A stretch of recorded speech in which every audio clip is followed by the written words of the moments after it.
ये खाली राजनीति के लिए ही किया जाता है कि हम किसी मोहल्ले में रहते हैं तो हमारा पड़ोसी कौन जात का है ये हम नहीं पूछते हैं।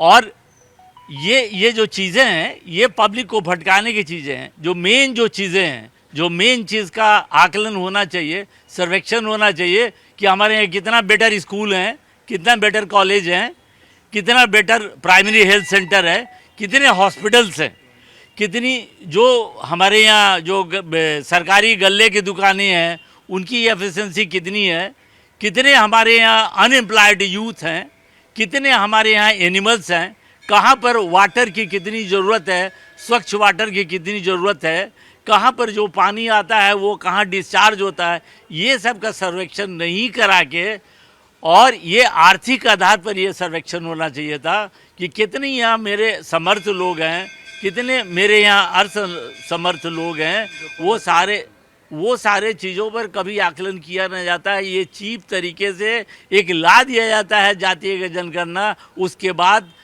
उधर से नेताओं द्वारा ये क्लेम किया जाता है कि जिससे जितना भागीदारी उसको मिले उतना हिस्सेदारी, और वो लोग जो पढ़े लिखे लोग नहीं हैं, जो पॉलिटिकल से काफ़ी दूर हैं, उनको लगता है कि ये जो लोग हैं, सरकार है, मेरे लिए बहुत अच्छा काम कर रहा है, और वो गलतफहमी में आ जाते हैं। जब ये स्टेट जो है सो आज भी पॉवर्टी लेवल से नीचे है, हर मामले में हम लोग पीछे हैं।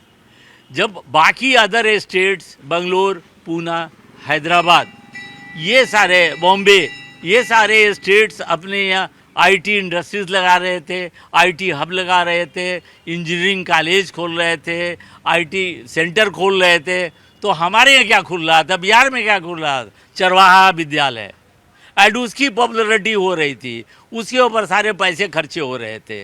तो ये ले दे के ये प्रूफ है, आदिम काल से मार्क्स लेनिन ने भी कहा है कि जाति दो होता है, एक समर्थ एक असमर्थ, और इसके ऊपर हम लोग कभी कोई भी सरकार आती है ये नहीं सोचती है वो दूसरे तीसरे चौथे ये जाति क्यों जाति, क्यों ब्राह्मण, क्यों राजपूत में भी बहुत लोग गरीब हैं, खाने के लिए उनको पैसा नहीं है, ब्राह्मण भी कोई हाल है, कायस्थ में भी बहुत सारे गरीब हैं, उनको खाने के लिए पैसा नहीं है, लेकिन वो वंचित होंगे क्योंकि उनकी हिस्सेदारी भागीदारी तो है नहीं, तो उनकी हिस्सेदारी होगी नहीं। ये काफ़ी गलत है, ये राजनीतिक पर्पस के लिए इसको किया गया है, ये नहीं होना चाहिए। ये कहा गया था राज्य सरकार की ओर से कि ये आर्थिक सर्वेक्षण भी हो रहा है जिसको अब तक सामने नहीं लाया गया है, क्या लगता है? नहीं, देखिए, अगर सरकार की सोच ईमानदार है तो स्वागत योग्य है, लेकिन ऐसा दिखता नहीं है। हम लोगों ने देखा कि जिस प्रकार से सर्वे के दौरान जो कॉलम बनाए गए थे, कल बिहार की सरकार ने जिस प्रकार से सिर्फ जातीय आंकड़ा पेश किया, एक तो हमने देखा कि जो हमारे ट्रांसजेंडर थे उन लोगों ने आपत्ति किया, 825 का आंकड़ा दिखाया गया, जबकि पटना के अंदर केवल पटना शहर में 250 से 3000 ट्रांसजेंडर की आबादी है। तो ये दिखाता है, एक तो दूसरा क्या है कि किसी न्यायिक समिति से, कमेटी से जिस पर ट्रस्ट हो सके, पूरा काम जो सरकार की एजेंसियां हैं उन्हीं लोगों ने ये सारा डाटा कलेक्ट भी किया और डाटा की एंट्री भी कराई और पब्लिश्ड भी किया। तो एक तो उस आधार पर जिस तरह से ऑब्जेक्शन आ रहा दिख रहा है कि पता नहीं कि इसकी क्या सच्चाई है, किस प्रकार से किया गया। लेकिन खैर उसमें भी अगर हम नहीं जाते हैं तो हम यही देखते हैं कि आपने जाति का दिखा दिया जिसकी राजनीति आप करते आए हैं। आज आज़ादी के 75 वर्षों तक जिन लोगों ने सबसे ज़्यादा समय तक देश में सत्ता में राज किया, जो चाहे केंद्र हो चाहे बिहार में हो, आज वो कहते हैं कि लोग पिछड़े रह गए, लोग गरीब हैं, लोग के पास शिक्षा का अभाव है, आर्थिक स्थिति ठीक नहीं है। तो सवाल तो आज उन्हीं के ऊपर खड़ा हो रहा है जिन लोगों जो आज सवाल खड़ा कर रहे हैं। अब रही बात ये चीज़ कि आप कहते हैं कि जिसकी जितनी हिस्सेदारी, भागीदारी और हिस्सेदारी की बात करते हैं, तो अच्छा तो है, डाटा आ गया है सामने। अब नीतीश कुमार की जो आबादी है तो छोड़ दें, रिज़ाइन कर दें। अब तो जिसकी आबादी ज़्यादा है 14% अगर वाकई में तेजस्वी जी की है तो उनको कुर्सी दे दें। या अगर आप कहते हैं कि हमारा उद्देश्य जातीय गणना का ये था कि जो समाज पिछड़ा है आर्थिक रूप से, शैक्षणिक रूप से, सामाजिक रूप से, उसको हमको आगे बढ़ाना है, तो जब से जो सबसे छोटी जाति आई है इस गणना में उसी को मुख्यमंत्री बना के शुरुआत कर दें। सबसे पहले कि हाँ भाई ठीक है, इस समाज का आज तक कोई भी पॉलिटिकल शेयर नहीं हुआ, कंट्रीब्यूशन नहीं हुआ आज़ादी के बाद से पहला मुख्यमंत्री यही रहेगा, तो समझा जाएगा कि ईमानदार सोच है। लेकिन फैक्ट्स यही है कि किस समाज की आज 32 वर्षों से जिन जातियों की सरकारें रही है, आज उस जाति की आर्थिक स्थिति क्या है, क्या यह बिहार वासियों को का हक नहीं है जानने का? लेकिन वह सर्वे तो देंगे नहीं कि हाँ आर्थिक स्थिति में पिछले 32 वर्षों में कौन जातियां कमजोर हुई, कौन जातियां मजबूत हुई। मुख्यमंत्री जी ने कहा भी कि कल हम जारी करेंगे, लेकिन आज कोई सुखबुगाहट नहीं है। इसका मतलब स्पष्ट है कि इनका सिर्फ और सिर्फ राजनीतिक उद्देश्य है, ये लोगों को भरमाना चाहते हैं। लेकिन वर्तमान समय में हम लोगों ने देखा है कि 80 करोड़ लोगों के घरों तक राशन जा रहा है मुफ्त में, जिस प्रकार से हर टोले में बिजली पहुंची है, हर टोले में नल जल पहुंचा है, सड़क पहुंचा है।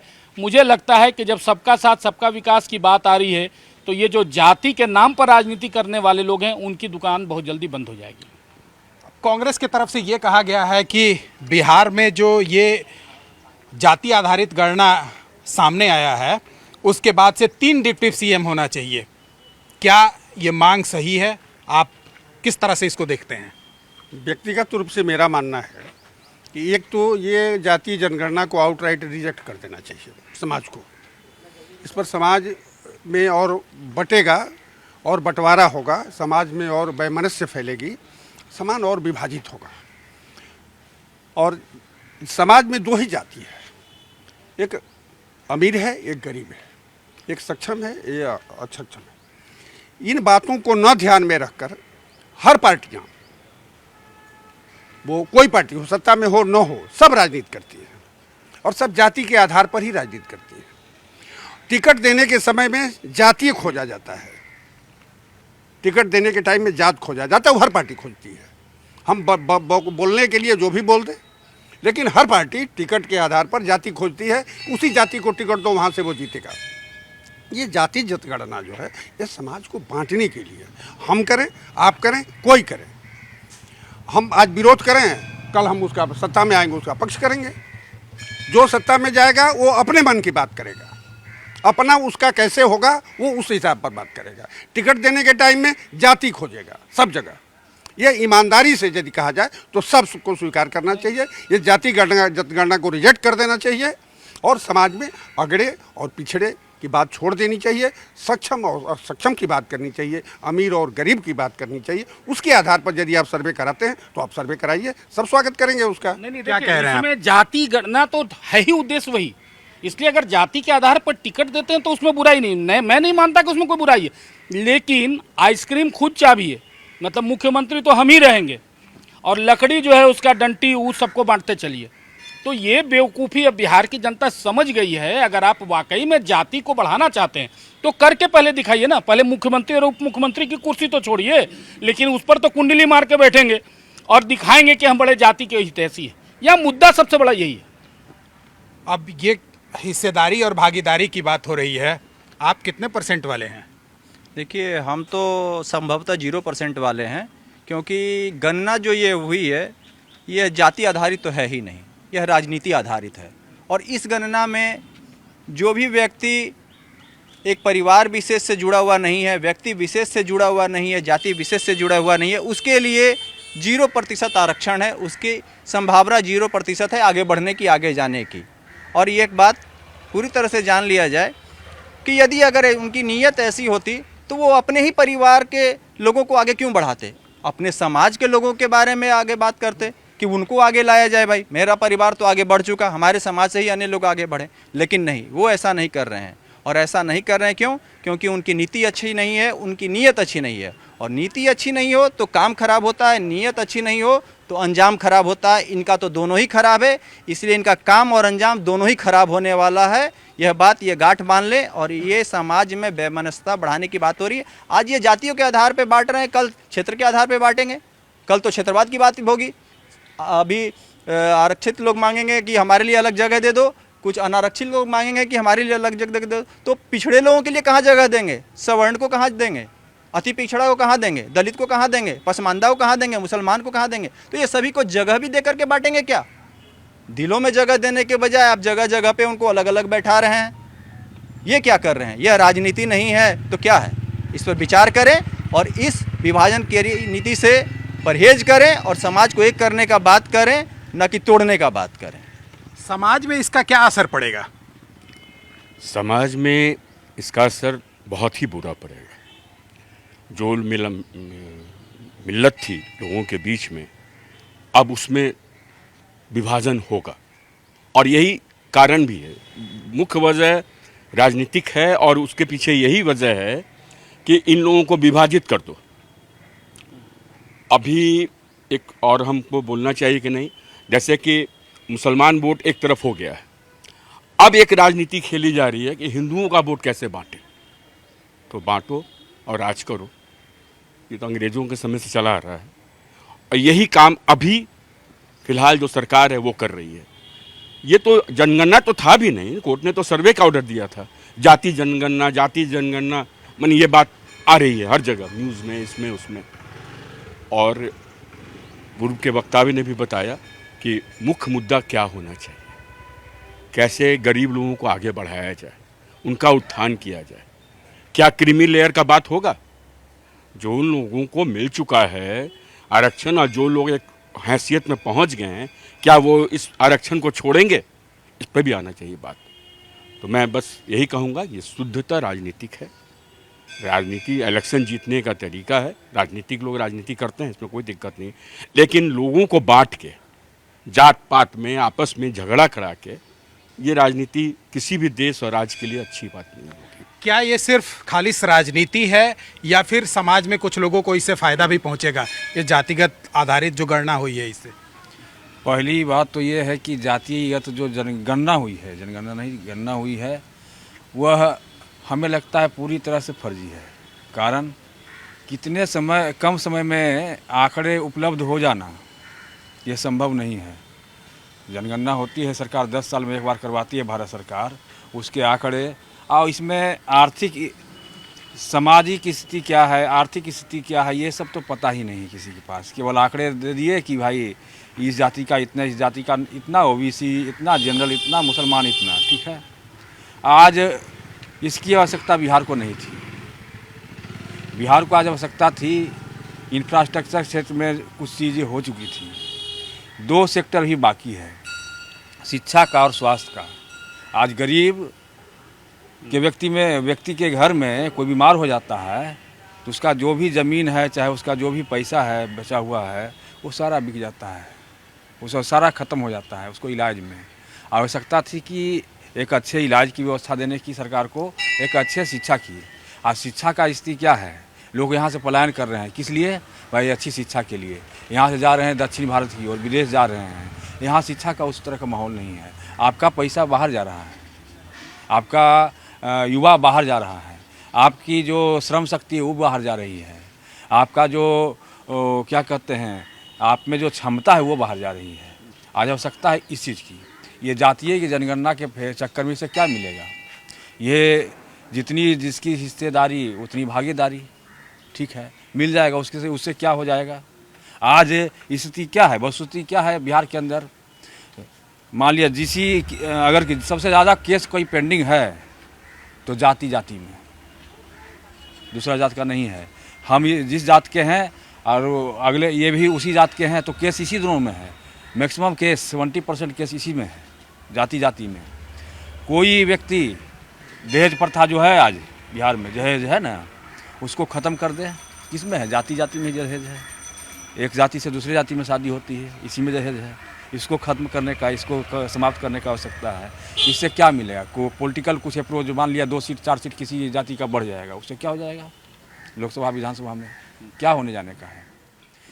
क्या आर्थिक सर्वे आने के बाद लोगों को कुछ फ़ायदा पहुंचेगा? हालांकि वो अब तक नहीं आया है, और सरकार की तरफ से ये कहा जा रहा है कि जल्द ही उसको भी सार्वजनिक की जाएगी। सबसे पहले तो मैं ये आपको बता दूं, ना ये आर्थिक सर्वे है, ना ये जातिक सर्वे, ये राजनीतिक सर्वे है। टोटली ये नीतीश कुमार जी का एक जुमला है जो बिहार के लोगों को थमा दिया गया है। सीधा मैं बताऊंगा, आज़ादी के बाद हम लोगों को 2 समुदाय में बांटा गया, एक हिंदू और एक मुसलमान। हिंदू अब सनातनी है, हम सीधे अपने धर्म के आधार पर हम लोगों को आज़ादी के बाद बांटा गया। और अब पिछले 32 सालों में आप देखेंगे बिहार को जिस तरीके से जाति के आग में झोंका गया है, लालू यादव जी 15 साल के शासन में उन्होंने बैकवर्ड फॉरवर्ड करवाया, बूढ़ा बाल साफ करो का नारा लगवाया, और बचा खुचा ये जो लालू जी का ही एक जुमला और उन्हीं के मुंह से निकला हुआ कथन है कि नीतीश कुमार जी के अंतड़ी में दांत है, तो ये सच्चाई है।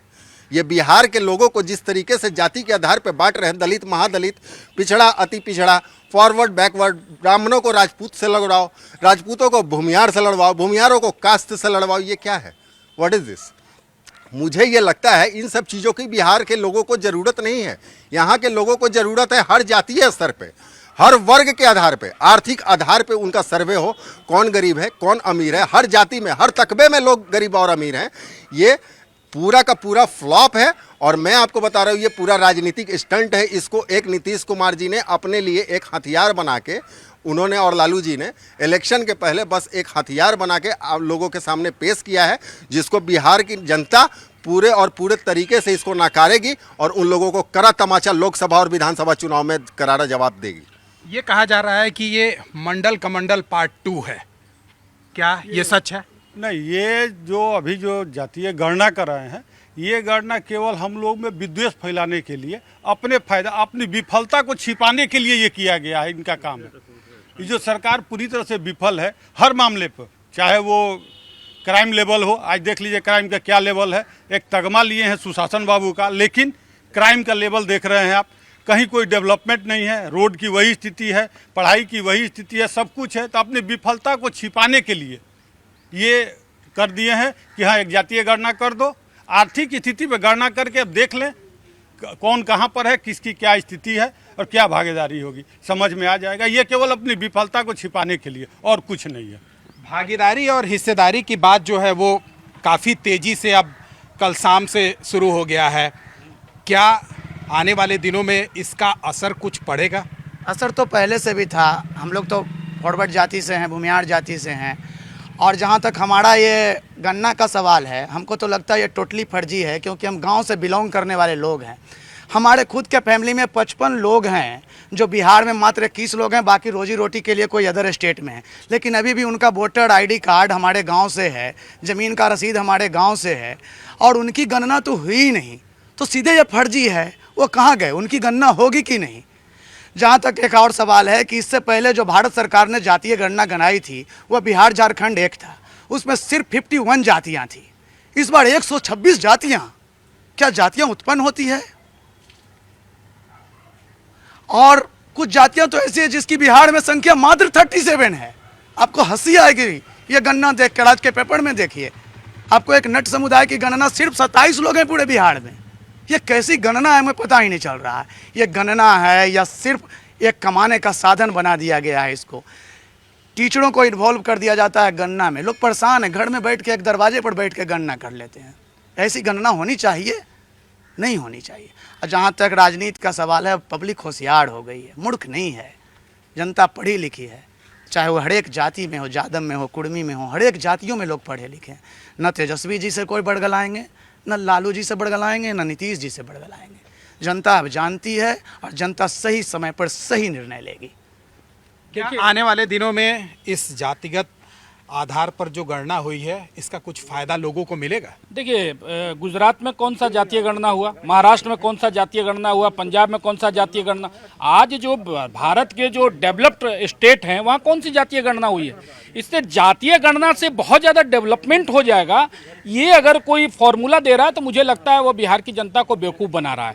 हाँ, ये प्रश्न जरूर उन लोगों के ऊपर खड़ा होता है कि अगर आप 32 वर्षों से बिहार के शासन में झंडा गाड़ कर, डंडा खड़ा करके अगर आप शासन किए, तो फिर भी यह समस्या अगर मुंह बाय खड़ी है तो उसके लिए जिम्मेवार कौन?